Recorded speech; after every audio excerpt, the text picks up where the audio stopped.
सबके जय माँ द्वारसनी जय माँ समलई। सकालू आमर सामने जिन चा दुकान अच्छे संजय अंकल एनो बहुत भीड़ हितिले क्या कि इनके सुरेश कुमार राउतराय जिनटा कि सुर भाई भी कह जाए आसी कांग्रेस लीडर राति रे मुई बुली पलासी नुआपड़ा देख आम नुआपड़ा केंदा बढ़िया दिशे रात बेला आ जगमग करसी। एबे बाय इलेक्शन चली बेल के बहुत भीड़ होचे पूरा राजधानी आसिक इन रही जाइछन।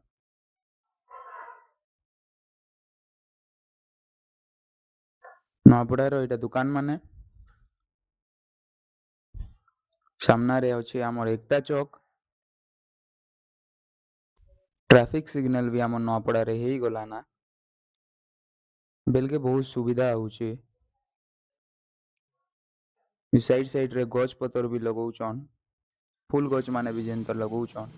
तापरे इटा आम नुआपड़ा एकता चौक जेन के आई लव नुआपड़ा लिखाई छे। नाइट रे बहुत भल लागसी डे बेले भी भल लागसी बट नाइट रे देखबार लगे आउ बढ़िया लागसी। तापरे फिर सकालू उठी करी मुई पलासी आमर पाखर शिव मंदिर के कहे कि आज होचे कार्तिक पूर्णिमा। सकालू सकालू इन बहुत भीड़ हेसन।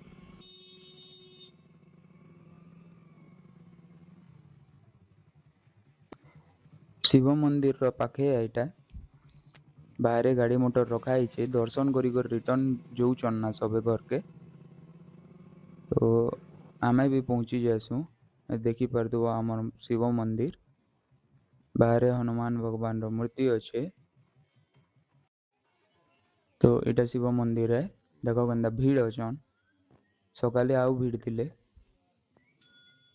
आसी दिली बट फोन घरे भूली जाइतिली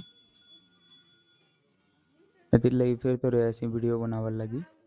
एटा मंदिर भितरे बहुत भीड़ हेसन इन सबे दर्शन लगी आइछन कार्तिक पूर्णिमा रे सबुदिन भीड़ हेसन आज बोली कर नहीं से। एटा शिव मंदिर पाखे एटा मंदिर माने अच्छे एनो सबे दर्शन करसन। तारपरे मुई बाहर के इन भी मूर्ति माने अच्छे देखी पारथुवा माँ दुर्गा रो मूर्ति।